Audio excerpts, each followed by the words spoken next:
Oh, all right, guys, getting ready. Just trying to get set up here and everything. Good morning. Yeah, a little early today. I thought I'd been up since about 4 o'clock this morning as usual and everything. Piddled around, had a few little things here in the studio to work on, and get trying to give myself time to wake up a little bit. Took in a cup of coffee, and I was getting ready to come back into this painting of Thrawn that I've been teasing you guys with for the last few months of the big drawing and everything. And I just want to come here and kind of show you guys. I want to talk about toys and art. And I thought, well, what a better way to talk about it is when I'm putting my hands on a piece like this. And I'm going to be turn around. I don't know how many people's going to be joining in this early during the week and stuff like that. But I just want to go ahead and put this episode out there. And like I said, if anybody wants to chime in, awesome. But if not, this would be something for you guys to really watch. And because a lot of people in this toy community, just from the people I talk to in the forums and Facebook and on other YouTube channels, seem to kind of miss the boat on how art is so valuable and important to the toys that we grew up loving, especially in the 80s. You're talking about Masters of the Universe, Star Wars, and G.I. Joe, the guys who created the initial foundation of these figures was some of the greatest artists of that era, and that's why the toys are so amazing. And that's another reason why some of the toys that are coming out now are kind of lackluster. They're being designed within the computer, and when you look at it, they're a little bit stiff. They're a little bland. You can see what they're going for, but they kind of miss the boat. And the difference, and the best way I can describe that is I got this, and I didn't even think about putting this an example here. Let me make sure this is focused of it. This is called Bandy Werewolf by my art teacher Robbie Brown, and all this he did the whole book by himself. I mean, check out some of this amazing black and white art, guys. Let me get you in here so you guys can kind of see some of this. All this done pencil and ink, the old school way, and his wife even helped him with all this crazy dialogue and stuff. I mean, heavy with the literature. The literature in this book is just simply amazing. I mean, one of the best well-written books that Rob has come up with, and like I said, it's just total amazing. But that's the difference between when you take someone who, when you're classically trained, and then you bring these arts in into the toy community, and on a toy project, you just come out with a slightly better product. And don't get me wrong, I think that the digital format, ZBrush and all that makes things quicker, but that don't automatically make it perfect, or does it work? I mean, I know a lot of the Black Series figures are consistently having issues with the ankle joints and stuff. Well, just not enough plastic there. I mean, I get if you screw up on one, maybe two figures, but when you're on figure 18 and you've not figured out how to fix the problem, there's something wrong with the people touching the buttons. You know what I'm saying? Those computers can only do what those guys can manipulate with their hands. I mean, so even though the software is kind of amazing, but if you don't have someone who's kind of classically trained in the arts, or who's ever sculpted with their hands, they're just going to miss the boat. And I think some of the better ZBrush guys are the guys who can sculpt by hand as well. So, but I'm going to go in here and just kind of shoot the bull and may even rant a little bit. But I just want to try to get some painting done here and talk about it. And one of the greatest things I think that makes the 80s amazing was that of the packaging artwork on like the Motu boxes, especially the play sets like Point Dread, the Slime Pit, and all those, any kind of play set, I think like Point Dread, those boxes had the greatest artwork, like Battle Cat and Panther. I mean, all the artwork on that stuff was just amazing. Now, the artwork, as far as the figures, you didn't get the good quality artwork on the front. They went very generic on the front but it's more on the back side of the packaging that they come through and really deliver with that little. It's almost like a comic book panel.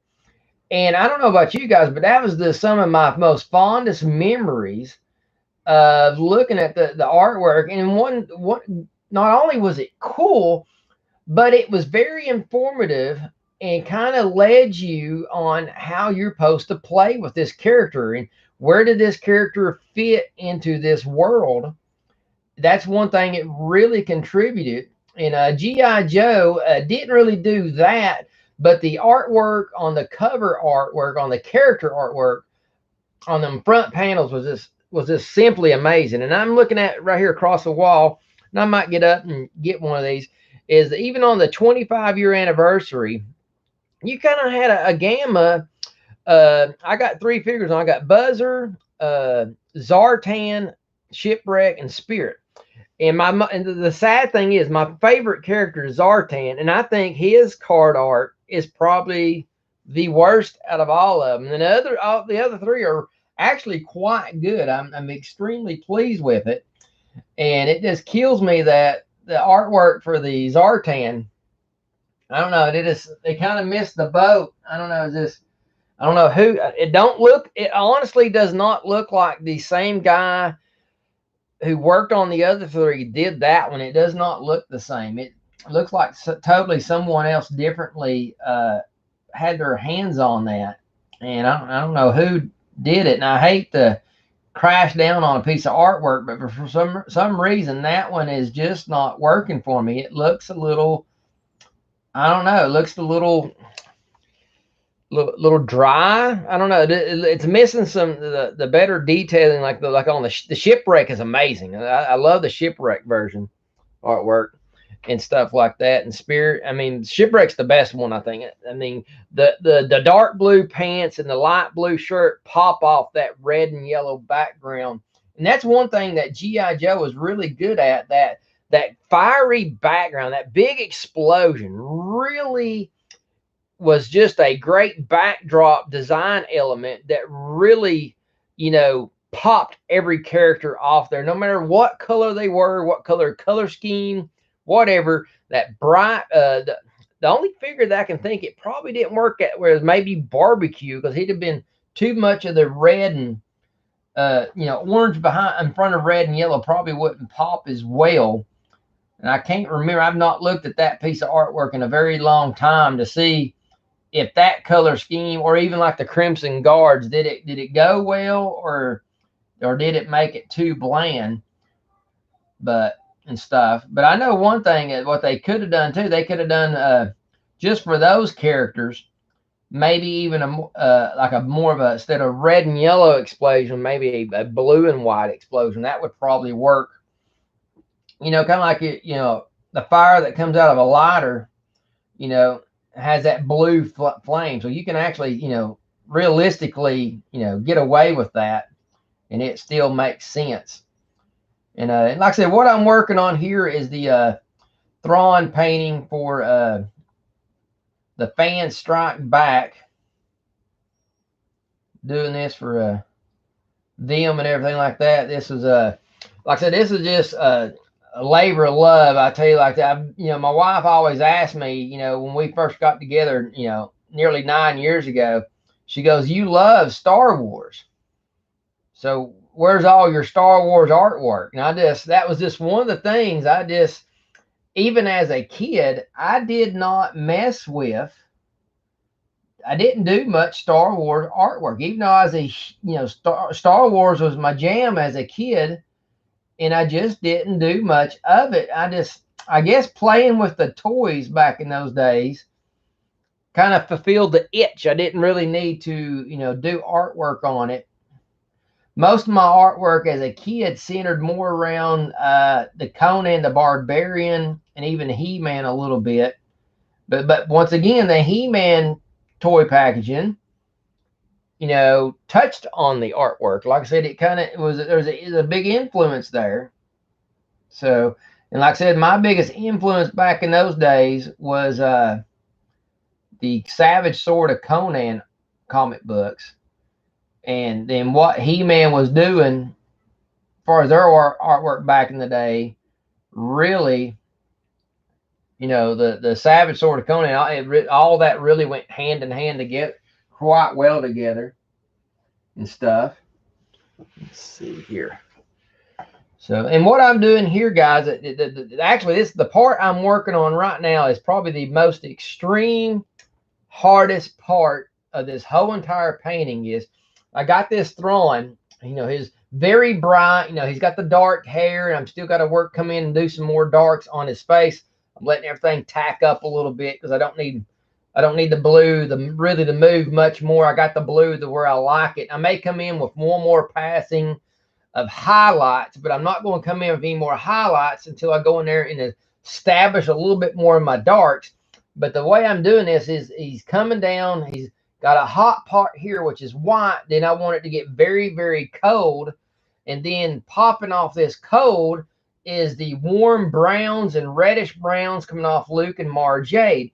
But the difficulty is here, down here in this section here is extremely dark. A whole lot of black. And the hardest thing to do, if you just go in there and not really think about it and start slapping black on everywhere, it's just going to look solid black. Nothing's going to, I got to do the blacks to where the background is really set back and then everything is layered forward. And if you don't lay your blacks in properly, nothing's going to pop. It's all going to mush together and it's not going to make any sense. So I'm really coming in here and working actually from behind the characters and trying to work forward to really accent. And like I said, and I got to come back and put all the blacks in here on Luke. But if I don't watch it, I can lose character. I can lose certain hints where these lightsabers are highlighting things. So I got to really be pay very close attention where I lay in these blacks, or like I said, the most important details are going to get lost. And like I said, my blacks are going to be layered black. I'm trying to create probably about 5 different shades of black to make everything sit in the right correct value. If not, it's not. You're going to look at it and it's just going to be. You see a lot of artwork like that, and it comes from where their computer generated a lot of this artwork. And they go in there with that shade tool and just shade everything at the same value. And it just, unfortunately, it just kind of turns to mud at that point when you do it like that. And like I said, I'm just trying to, this is an extreme slow way, but at the end, we'll come up with a much better product. And at the end of the day, that's all that matters. And I'm actually kind of changing my art styles. Before, my style was take a painting idea and I would spend anywhere roughly 4 to 10 hours on it, no more. And I was doing that to push myself to get good and be fast. But there's only so much you can do, especially on a 4-hour painting exercise. There's only so much you can do. But like I said, it did help me in my speed. So which now when I turn in, now my average painting roughly is around 20 to 25 hours I will spend on a painting. So not only did I, before when I was doing the 4-hour studies, I was increasing what I can do in 4 hours. So now I'm probably getting a good 30 to 35 hours worth of quality into a good 20-hour painting. And that was my whole premise on doing those 4-hour studies. Kind of like, when I don't know if any of you guys know Bob Ross and stuff. I mean, this guy would do a masterpiece painting in 30 minutes. And I know what you're thinking, that's crazy, but that's what that guy was doing. So that was my approach, was how can I create so-called masterpiece in the shortest amount of time? And there's certain styles that lend you to where that you can do that kind of quality of art in that short amount of time and it still be high quality and sellable and stuff and everything. So, like I said, the most difficult thing here is knowing where to layer everything to where nothing's getting lost. I don't want to lose information here. And I rather nowadays I'm just taking my time and noodling out all the details to give the best quality product at the end of the day. Because at the end of the day, this is going to be sitting on the Fan Strikes Back website for all you thousands and thousands of fans, and I want this painting to be a complete joy and a great representation of your most favorite. I mean, Luke Skywalker is one of my most favorite characters. I mean, he is to a lot of many people. So the last thing I want to do is represent him in any kind of negative fashion. I mean, that would just not be. That's one thing I told Chris when I was working on these. I said, listen, I get them done when I get them done. I'm not rushing them. And luckily he understands, what I'm talking about. I said, I'm looking these to be, I said, I'm going for, I'm not comparing myself. So no one takes this the wrong way. I'm not comparing myself by no means. I'm going for the Ralph McQuarrie goal of quality. I want these to be revered in that kind of fashion. And the only way that they can be is that I got to put in the time. I got to put in the effort, the research on what to paint and how to paint it. Every painting that I'm going to do is going to be slightly different from the next one. I believe the next one I'm working on may be Uncle Olin and Aunt Peru. I think is the next one I'm going to be working on. Because I want to make sure that every one I do, the next one's kind of the theme slightly different. I don't want to do like, I know the Sand Trooper is going to be one I'm going to be working on soon. But I'm not going to do the Sand Trooper right after Uncle O and Aunt Peru because it's all going to be desert stuff. So I'll probably do something in between that one before I get into the Sand Trooper. Just for that reason is I want to, if I'm going to spend 20, 25 hours on a piece, if I do the Sand Trooper right back behind that one, it's going to feel, as far as the color scheme, it's going to feel like the same kind of painting. And I do not want that. I want there's got to be some kind of a break there to break up the monotony. Because when you're going to spend 20, 25 hours on a piece, you got to have momentum. And the one thing that'll kill momentum if you're doing too much of the same thing. A lot of comic book artists, that's their biggest battle is fighting the monotony when they're in a book, because you're having to do so much of the same kind of drawings and everything, and it just gets monotonous, drawing the same character 7 times on one page, and then you're running out of gas at the end because you didn't draw him 6 times, whatever, same clothes, same scenario, all the backgrounds are kind of blending together. So that's one thing that's why comic book art just don't interest me anymore, is because the amount of time to convey a story, when you can put 25, 30 hours in a painting and let this one painting tell a story. And that's my goal is nowadays, to do that.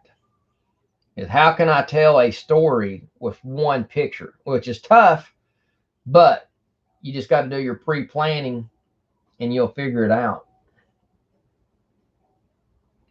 So the hardest thing that you fight on these is, and especially on the comic books, is just fighting patience. That's the toughest thing, is fighting your patience. But it's all good. Like I said, it's my biggest thing is when I showed the drawing to Chris, he's like, "Wow!" He said, "Man, people are gonna love this." Like I said, I told him I could draw, but I just don't think he believed me. And like I said, a lot of people tend to forget. They think I just restore toys, And what people don't realize is, you know, I've been doing this way before I started getting into the restoring toys.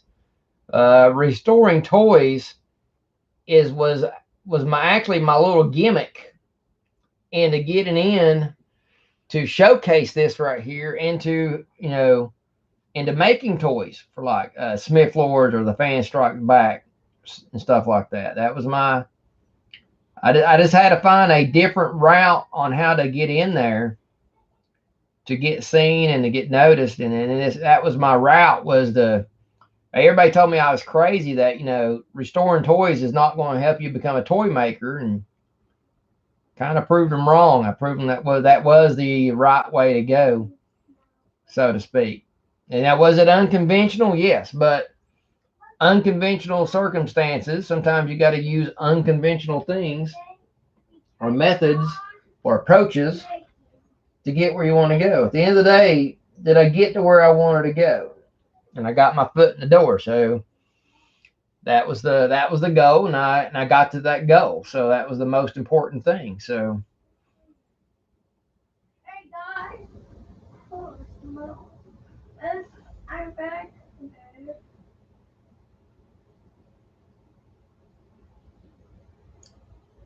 yeah, I hope whoever ends up watching this will enjoy it and appreciate it, and think a little bit more about the artwork, you know, and the importance of it, on how it really will dictate in the end how you enjoy your experiences with the action figures or the play sets or whatever. Like I said, it has a great deal. And if you have someone or a company who's not giving a flying flip about the artwork, uh, you can tell in the toys they're lacking, like the corpse. You know, the concept for the corpse, and I mean, it's just a ripoff of what GI Joe did. But bottom line, the artwork on the corpse figures isn't as good. Hence, the figures aren't as good. So that's why it's not working.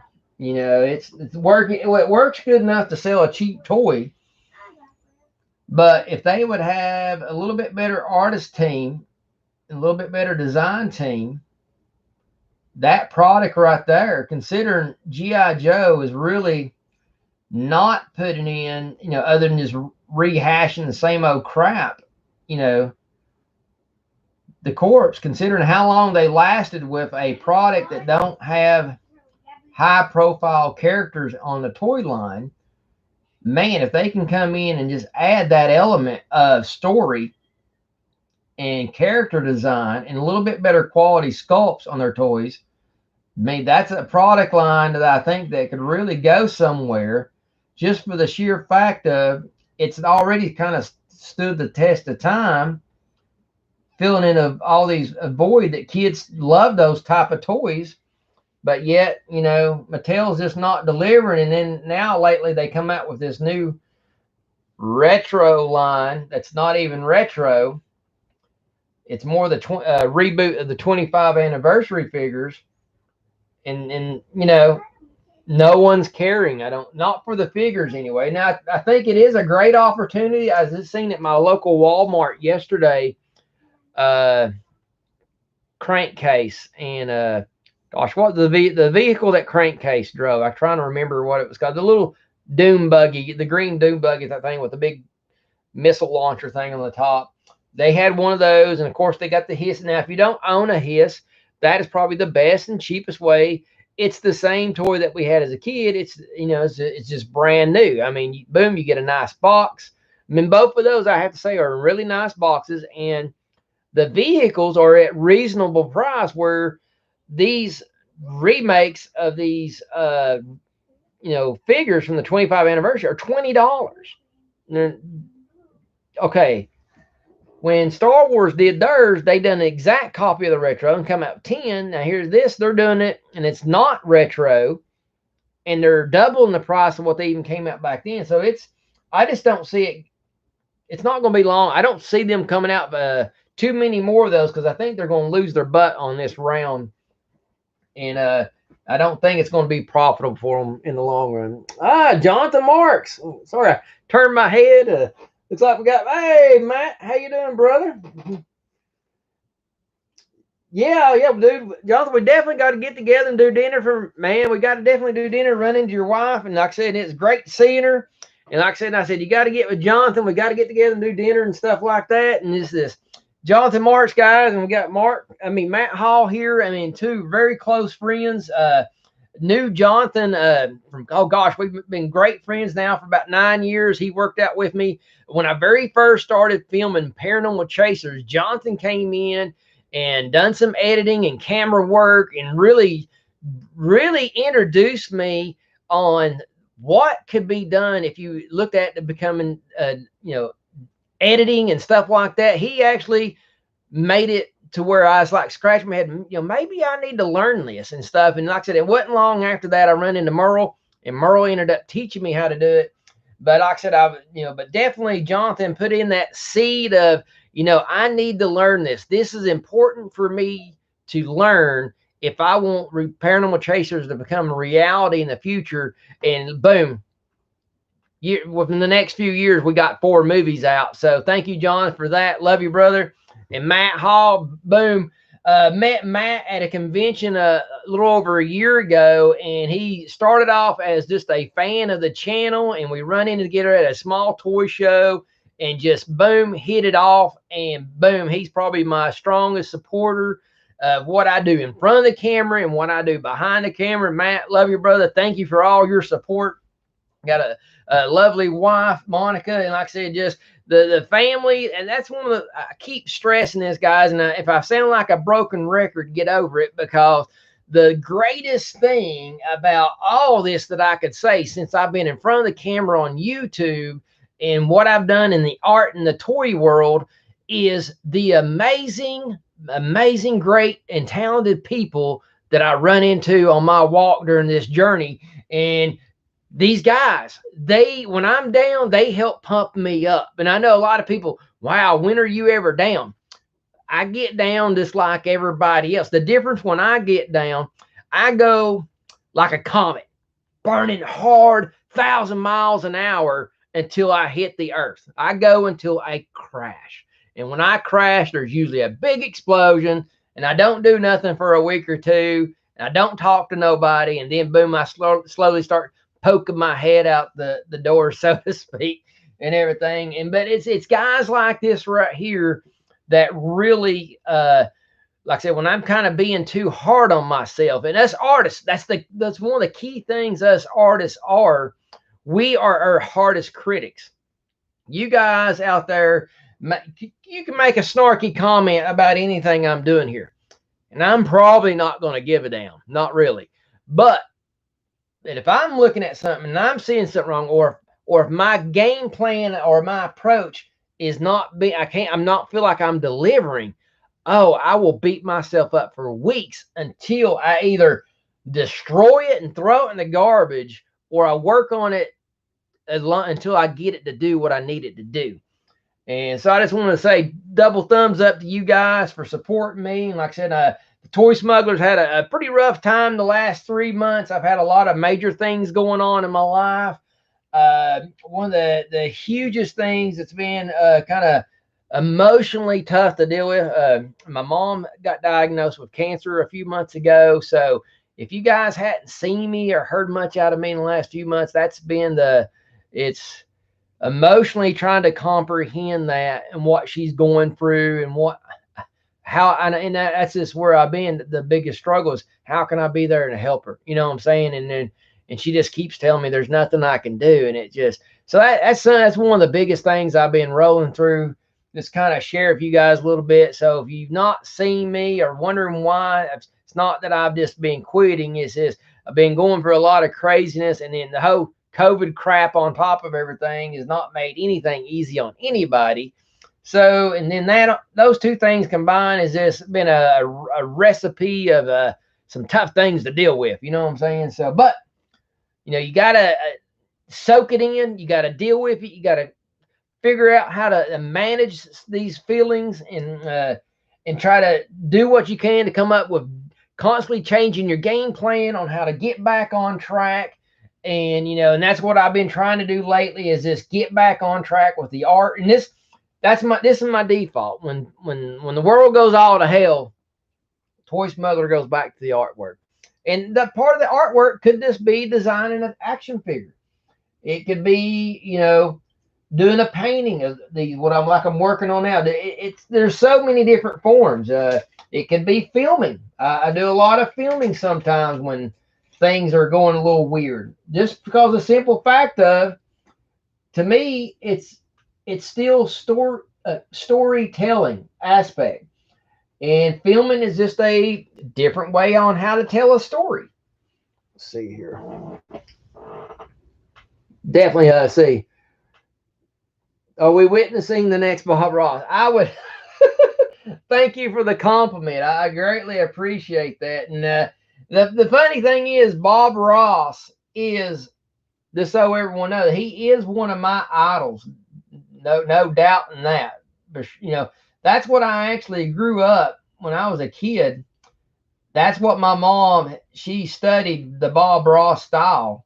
So like I think I mentioned in one of my other vlogs, is that when the get to the kitchen, where my bedroom was in the back part of the house. And when I walked out my bedroom door, I immediately stepped right into the art area. And I had to walk completely through the art area just to get to the kitchen and to the other part of the house. So there is constant influence of art all around me at all times. So mom's paintings were everywhere. She was always, either we was teaching at the YMCA, or she taught at the house. She always had classes and then private teachings going on all the time. So there's always some matter of art form being taught all the time at our house where I grew up.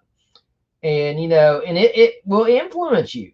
Either you'll just grow up to love art, or you'll end up wanting to do art yourself. And we're already here in my household is seeing a huge influence on, me doing what I do here on our daughter. She's already, we done seen signs that she's already has acquired the deal of being obsessed with drawing all the time. So, which to me, I just think that's just amazing, because art was the only way I could stay out of trouble when I was a kid. I had a lot of energy, ADHD, all that lovely fun stuff. And so artwork, when my mom was getting tired of me and I was getting too hard to handle, she would really start, hey, you need to do this. She would do everything she can to try to put a canvas in front of me to get me to go do some artwork. So for sure. It's just it's just a great thing to do. But one thing that art does, it will teach you to understand discipline and the need of it. Because unfortunately, well, no, I'm going to say fortunately, it's very taxed to do this and to come out with anything good. It's a lot of hard work. And unfortunately, the world nowadays does not teach the value of doing things that may have that sense of impossible to it. To me, the way I grew up and the way I was taught as a kid is to embrace the impossible.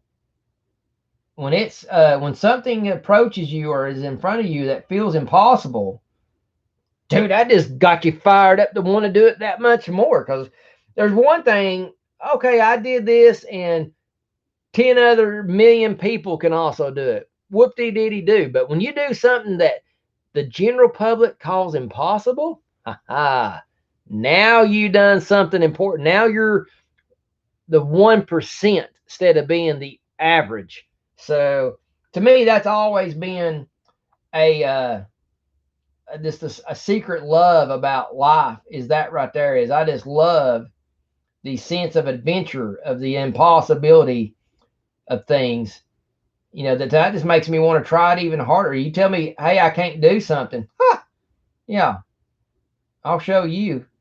And can get you in a lot of trouble sometimes too, but at the same time, you will learn how to deal with life. That way, when life kicks you or gives you a punch in the face, guess what? It may knock you down, but it'll fire you up to the point to where you want to get back up and fight back. Versus the attitude nowadays is to not fight back. And I'm saying fight back, and please take this in the right context. And I'm not talking about fist fighting. I am talking about just cause life throws you something negative, don't mean you gotta sit there and take it. You gotta, if you want to be something in life, go for it. Don't let life,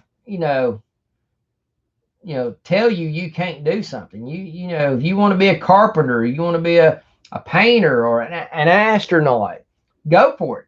You just got to do your homework. Okay, what does it take if I want to do this? What does it take to do that? That's the biggest thing. Do your homework. Talk to people who are doing it. That's one of the biggest keys. If you want to know how to do something or to be something, go talk to someone who's already doing it. I mean, that's to me, you'll get the right information because they'll tell you how they did it, and they'll tell you what you need to do now so you can do it. So extremely important, extremely important. And the cool thing about nowadays, and here's the part I'm just not understanding. Excuse me. When I was younger, there was no internet. There's no, if you want information, if you didn't know somebody, you had to go to the local library, which did not have much information, I'm here to tell you. So it was very hard, to get the info that you needed to do what you wanted to do to become the person that you wanted to be. But nowadays, and nowadays, all the info that you can ever want to know about anything is just seconds away from your fingertips. But yet, there are less people out there, or more, people are still coming up with excuses on why they can't be something. You don't even have to go to college anymore to learn art. You can just watch YouTube and learn art. You find the right people. That's the only hardest thing about YouTube is making sure you're watching and being influenced by the right artists. That's the hardest thing. Because a lot of people, you will watch an artist. Oh, I love their stuff. Oh, I love their stuff. And little do you know that they're a crappy artist. And then you sit there and learn crappy art from somebody else. And what it is, you just diluted your eyeballs and not knowing what good art is. And then you wonder why later on you're doing bad artwork as well. You was watching someone do art that you shouldn't have been watching. So the biggest thing is be leery of who you study under. Make sure you ask around, find some people that you know for a fact who are credible artists and say, hey, I've been watching this person. Is this a good person for me to learn from? And any quality art teacher will say yay or nay if someone's, no, you don't need to be watching this person. They're all about taking shortcuts, and you don't need shortcuts. You need to learn it the slow way. And there's nothing wrong about learning something the slow way. None whatsoever. It sticks longer with you. And I think that's the biggest thing with the internet is the attitude of fast and click of the button. Yo, you made a mistake. Undo. You make a mistake here, there's no snap of the finger and hit undo. You may have to, like I don't know if I did it or my daughter walked by and there's a smudge. I think it was up here around the hair. And I had to get a brush and put some linseed oil on it and try to remove that paint. And luckily I was able to remove it and stuff. So it took about 5 minutes or so, or maybe even 10. you know, it wasn't no snap of the finger and undo. I'm glad I noticed it before the paint really hung on and stuff. Let's see here. I am painting Grand Admiral Thrawn, Luke Skywalker, and Mara Jade. They're from the novels that happened after the Return of the Jedi. I think the Shadows of the Empire, I think, is when he got introduced, if I'm not mistaken, in the books. So there's 3 book series, and I'm trying to remember the name of them, but it was part of this whole Shadows of the Empire. And it was the 3 books that happened right after the original 3 movies. And it was set, it's set mostly during the whole time as this Mandalorian. So I'm have a feeling somewhere this character is going to pop up in the Mandalorian somewhere, if not this season, maybe even next season. Would not be a shocker at all. So kind of keep your eyes out for that and everything. And and that's where this character, and like I said, in some of the comic books, a lot of the comic books have talk about, do this storyline and everything. But Luke ends up, she worked for the Emperor, and she was kind of like a spy and an assassin all rolled up in one.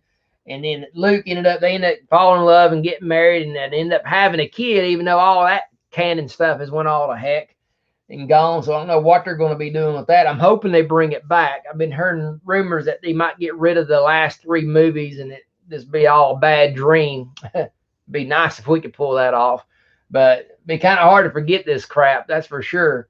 So anyway, I always thought this was a very interesting character from what I remember seeing on the book covers and stuff. And then when they come up with this opportunity for the Fan Strike Back, you know, the Bantha got, you know, completely funded. They're getting ready to throw that baby in production. So if you not got one of those, you better hope you can go and click on it, because there's not going to be much more opportunity to get that. And I just thought the one thing, you know, when you take these kind of characters, and if they're just in the human form, they're only can be so interesting, compelling. But just changing the skin color and giving this guy fiery eyes really adds a new element of interest to the character. And this boom right off the bat evokes kind of an evil presence there. And that's what I was trying to do with this art form. And he's supposed to be the looming evil looking over them, the impending doom, so to speak, is what I was trying to bring to the painting on looking at their relationship and stuff. Because he's definitely not approved, because he's got a hatred for Luke, and he's extremely disappointed that Mara Jade has, you know, left the team, so to speak. So he kind of pissed at this point. And I just want to show that he's, you know, lurking over with revenge in his heart, so to speak. So that's what the kind of the feeling, and I'm trying to bring an emotional aspect. And like I said, that's one of the biggest things I've been trying to work on in my artwork, is make sure that in one picture you can invoke a whole spark of storytelling and emotion in one picture. And is it easy? No, but like I said, I love the challenge and everything. Let's see here.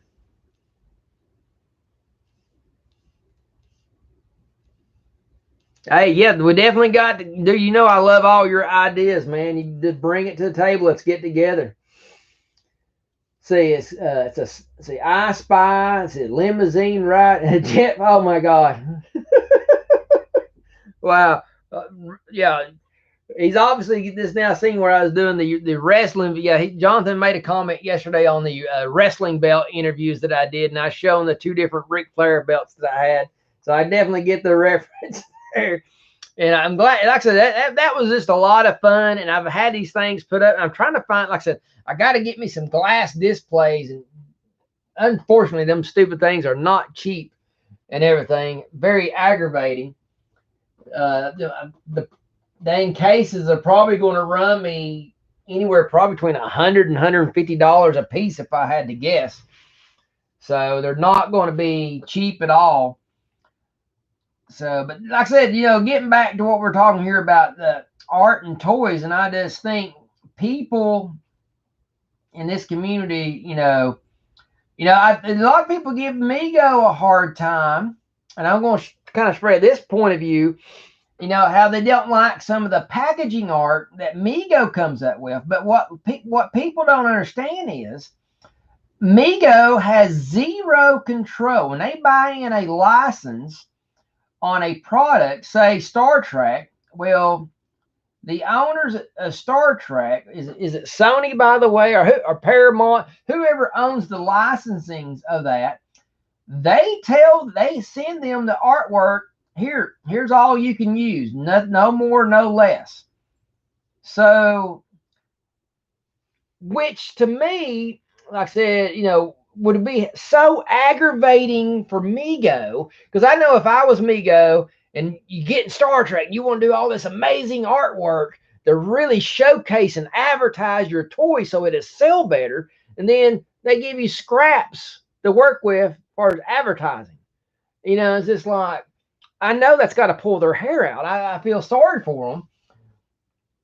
It's got to be, remember the old, the Planet of the Apes Mego packaging. Now, that was amazing artwork. 2 thumbs up on Mego. I don't know what artist they used, but that was some amazing. It just helped sew those apes. The apes didn't need much push anyway, but when you added amazing artwork to their card work, and the treehouse artwork, any of the little cool playset accessories, Mego bottom line, but Mego had more control. More now, everybody wants control, which to me makes little sense on, say, like the Star Trek.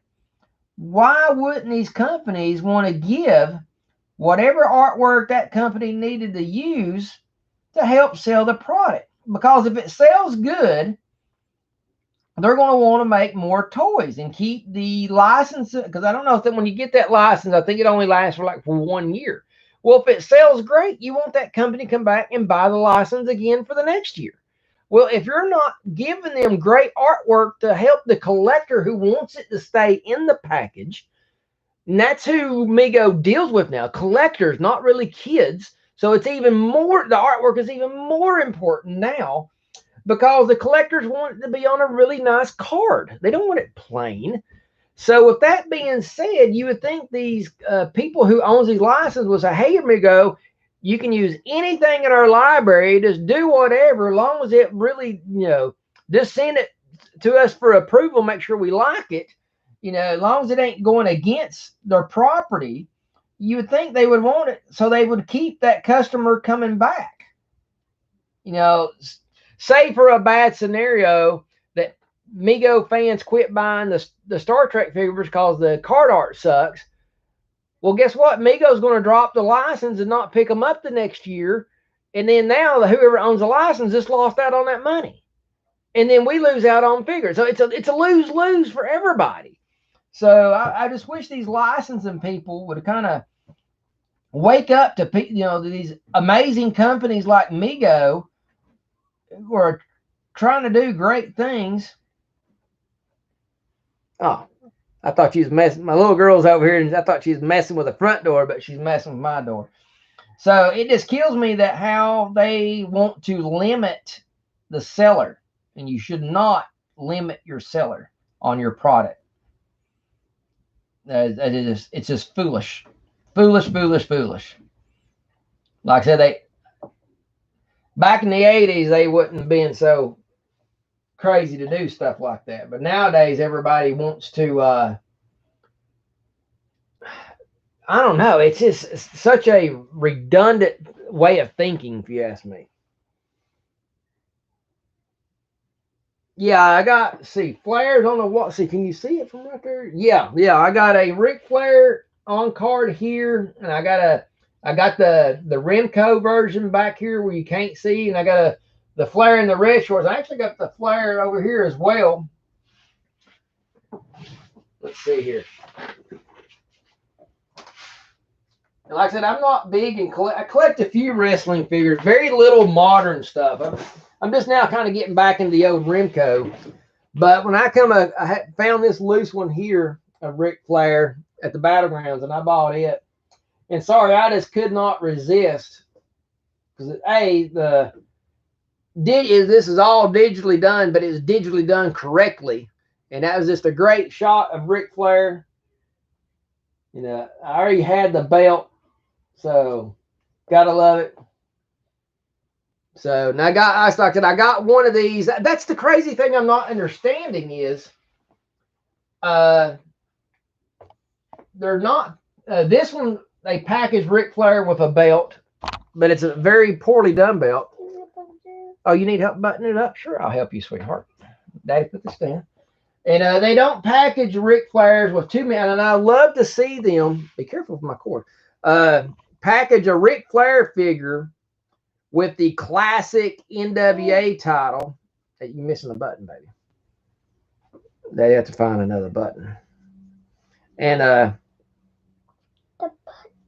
because the belt they have over here is like that yellowish looking bad gold plastic. There you go. It's way up there. Look up. It's gonna be really no, it's gonna be too tight around your neck, baby. So watch out. Okay, go under. Watch it. All right, good girl.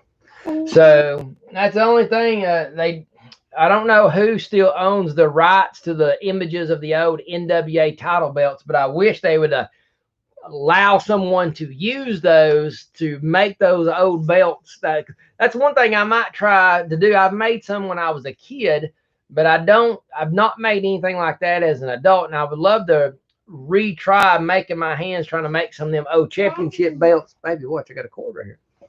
Yeah, I missed one? Sorry. Okay. All right, well, go play with your toys, okay? Big good girl. Love you. okay. Good job. And the best way I ended up making it when I was as a kid, I had access to a Xerox copier, and I used to get the pictures and scan them on a copier and keep shrinking them and shrinking them and shrinking them until I got them down to where they'd fit my action figures. But it looked better than what the sticker like on the Remco. I don't understand why they didn't do that, because I mean, I was like, here I was like an 11-year-old kid, and I figured out how to make a sticker that looked a lot better than what they were hand drawing. So love you, sweetheart. So it's crazy how those adults did not figure that out. So oh, you're welcome, sweetheart. So crazy. And that's kind of what I was kind of like going back and talking about, how even back in the day there were some companies that just didn't quite get, how to do something in which, sorry, there's a company, they should have had access to copy machines. If you're going to make a sticker for a belt, at least take the real image, take a picture of the belt. Such a simple solution, and they didn't do it. Crazy.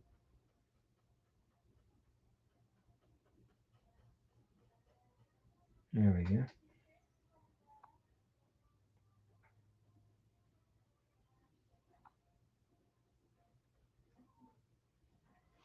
There we go. You're finally getting the balance here. And like I said, I got to do this all the way down and then come back and do the blacks. And I'm going to be adding, like on his boots, I'm going to be adding some blue to it. And then, definitely do some black and green to put on these pants, and more of the blue on Martin. And I went ahead and done this here to kind of show you the difference between the flat look and then me going in there and really laying in the different layers of the black for her black, shiny, almost like lycra outfit that she wore, a latex, whatever you want to call it, and everything. And you can really see the difference, how it really brings the details out. And like I said, but I got to really get in here and go from the back and work my way forward back to my upper layer to make it all make sense and everything. And you just got to take your time and really think about how all this is supposed to work with each other. And that's the hardest part on all this. And then you got to get it in here. And after you lay your paint down, you got to go in here and kind of, what I always call setting it in there to where it don't look like it's sticking out too. But some things you want to pop, some things you want this to settle in there. And that's, and it's hard to discern sometimes what parts you want to do what. So, and sometimes I do a part and do it a certain way and don't like it, and I go right in there and change it up a little bit. So, but that's, that's just part of it,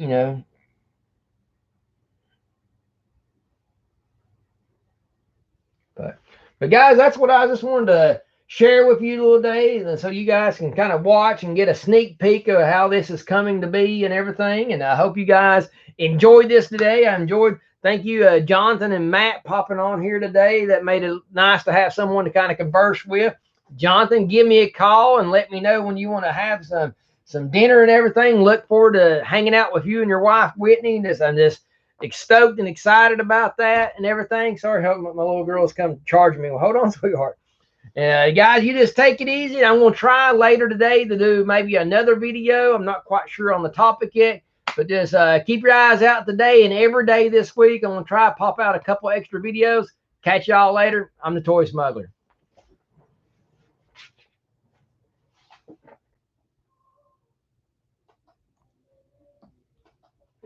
Slow down now. Get away.